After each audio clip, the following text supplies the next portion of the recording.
Okay, this video will go through chapter 8, solving rational equations, and there's also graphing on the test, which most of you guys did pretty good with, so you can check out those videos within the playlist. But here we go. So I'm not going to do every single problem, but when it doesn't have any adding and subtracting amongst the fractions, you can go ahead and just cross multiply. So if you multiply, when you cross multiply, you have to multiply the whole quantity by the constant. So this is going to be 7 times the whole quantity and 4 times x minus 1. Distribute. Once you distribute, variables on both sides, I would get rid of the 4x by subtracting it from both sides. You get 3x. And I'm going to go ahead and do this in one step. That's going to be 38.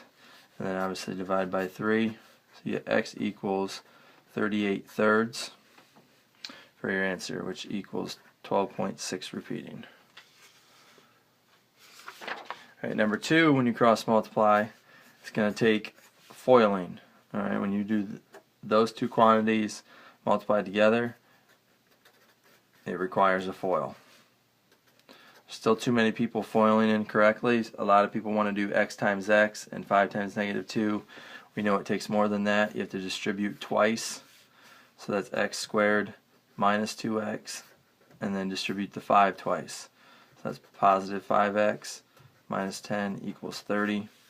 Put this all together, you get x squared plus 3x minus 10 equals 30.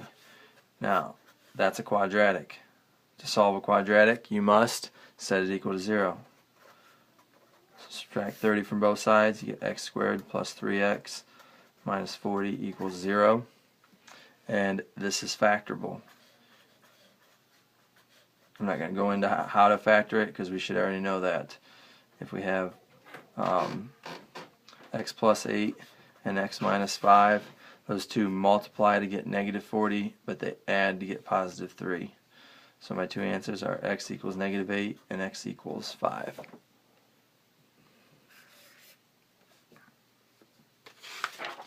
Number 3, see if you can work towards this answer. This is very similar to number 1.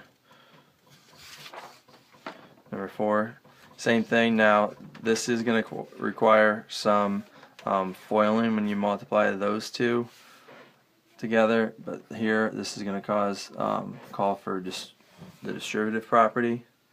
So when you distribute, let's do this one first. You're going to get 2x squared plus 6x equals, and when you FOIL this, you get 2x squared. You would get negative 6 and positive 5, so that's negative 1x, and then minus 15. So you can just, I know I didn't go all the way through it, but you can check what you have. You notice that when you subtract 2x squared from both sides, those two are going to cancel out. Number 5, similar thing happens. When I FOIL this,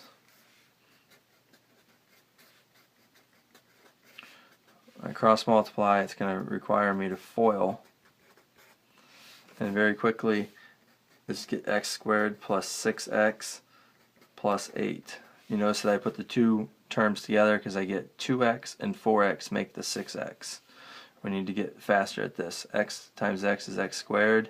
I'm going to have a negative 6 and a negative 5x. That's negative 11x plus 30.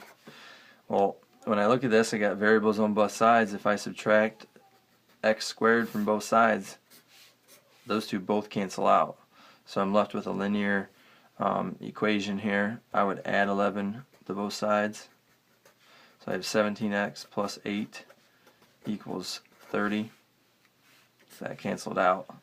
And then subtract 8 and divide by 17. So x equals 22/17. And that's approximately 1.3. Number 6, cross multiply and solve that one. So see if you can work towards that answer. Number 7. Okay, so now we need some, we have to do something and make these a common denominator. That is our final goal. So we need to FOIL this. Now, this is kind of a giveaway that this one is very likely to be a factor of this expression right here. So when I'm thinking about this, there's really only one way to get 5a squared. That's 5a times a. And then this one says a minus 5. I almost guarantee that that's going to be used as a factor of this. So let's see if we can figure out something. So we need whatever's right here, this times negative 5 to be negative 10, and that's plus 2.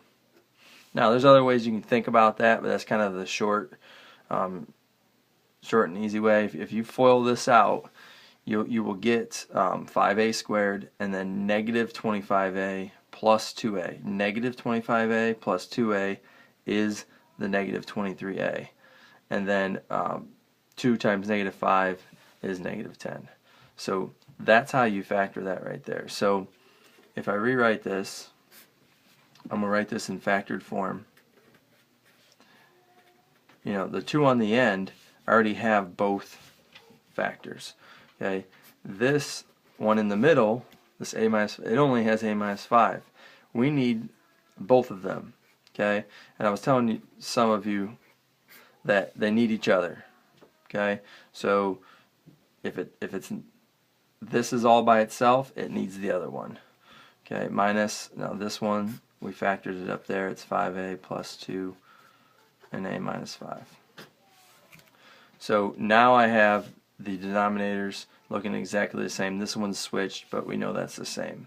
So once we do that, we could multiply everything by that denominator and the denominators would cancel out. So we've shown that enough times. We know that if we have common denominators, we can just go ahead and cross that out. And look how easy the statement that's left is. It's a minus 8 equals, well, we're going to multiply this.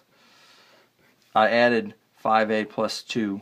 Alright, I multiplied that. I had to multiply the top also. So I distribute here I say I have 5a plus 2 minus 5. Okay, so it's still pretty simple. Just because there's, I would subtract the 5a. It's a little bit less moving. So, and I would add 8. So it looks like I have negative 3a equals, that cancels out, that cancels out. Put these together, equals 5. And then divide both sides by negative 3. And a equals negative 5/3. And you can always check to see if you're right. A lot of you guys are asking me if you're right because you got a fraction. You can always plug that back in to every single one of the a's and see if you're right. Number 8, work towards that answer.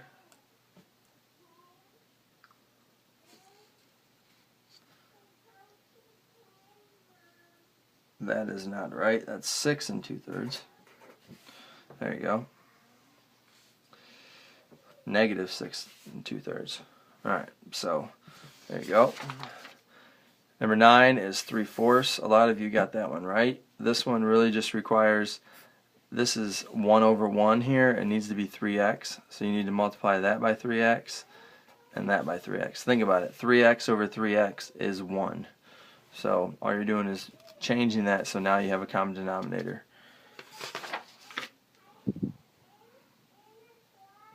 Okay, number 10. Alright, so if I look at this, these two are the same. Alright, so what I might do is, since I have common denominator on the left side, I can go ahead and add these. And if I add 1 plus the negative 6, I get negative 5. So now I'm also going to go ahead and factor this. So I need two things that multiply to negative 15 but add to positive 2. Oops. That's n. There we go. So n plus 5, n minus 2. Now, just look at these two. This one has n plus 5 and n minus 3. This one only has n minus 5. We need them to look the same. So this one needs an n minus 3. They need each other. Okay, so if this one has both of them, this one needs to have both of them. So since I have the exact same denominators, I can go ahead and cross those out, and I'm left with 6n minus 5 equals n minus 3. And now I have just variables on both sides. I would subtract n from both sides. Add 5. Divide by 5. So n equals 2/5.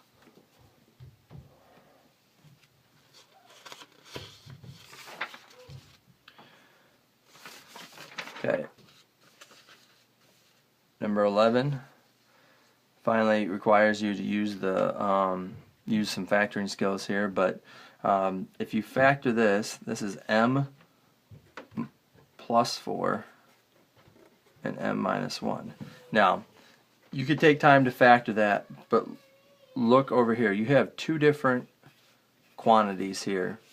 Alright, and I almost guarantee you that there isn't going to be a third or fourth quantity that comes out of factoring that. Okay, so sometimes when you have, different quantities here, you can almost guess that it's going to end up being the factors of your quadratic. But you can't always count on that, but in this case it usually holds true. So anyways, this one over here has m plus 4 and m minus 1. So these over here are going to need more than that, what they have. So the two, remember, they need each other. So this m plus 4 needs this m minus 1. So I have to multiply the top and bottom by m minus 1 equals m minus 4. Now this one has m minus 1. It needs m plus 4.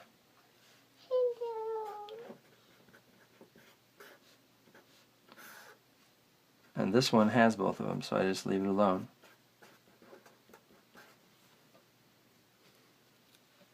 Okay, so you notice by doing all that work, now I have denominators that are exactly the same. So I can cross them out.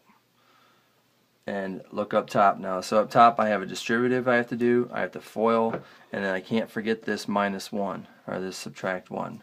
So this is 2m minus 2 equals, now this is a difference of two squares, so you have m squared, you're going to have plus 4 and minus 4, which is going to cross out the middle term, and you have minus 16, and then don't forget this subtract 1. Some people were forgetting that today. Alright, so it looks like I have a quadratic equation here because there's no way that this is going to cancel out. So I'm going to go ahead and work and get this equal to 0. So I'm going to add 2 to both sides, and I'm going to subtract 2m.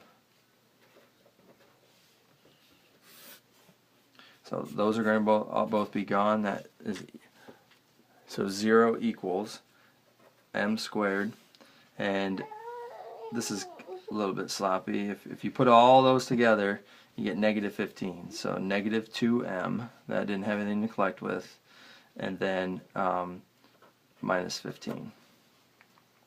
And then you need to solve this by factoring or the quadratic formula, but this is, again, not that hard to factor. If I use negative 5 and plus 3, those two multiply to negative 15, but they add to negative 2. So I get 0 equals, or when I go ahead and solve these, if I set these equal to 0, m is going to equal 5, and m is going to equal negative 3. There's two answers. So yes, I have to solve that. You could use the quadratic formula if you really want to, but I think factoring is much easier and quicker. Alright, number 12 is that x equals 6. So it must come out linear. So take a look at that. Okay, number 13. I'm going to go ahead and just give you the answer to this one, but when this, hold on honey, when you simplify this all down, at one point you should have r squared minus 4. Sorry, my daughter is... So when you simplify the top and everything, you should get... 1 second. I'm going to stop here in a second. Okay, so when you simplify the top and everything, you should get something that looks like that. And you end up with r squared. It actually equals 0. So once you factor out an r, now don't overthink this. What are two things that are going to make this 0? R equals 0 and r equals 4 are your two solutions. Okay, number 14. Those are your two answers. Again, when you simplify everything, you get 0 equals 4x squared minus 6x. So when you solve this, you end up with those two answers. Okay, I'm going to stop there.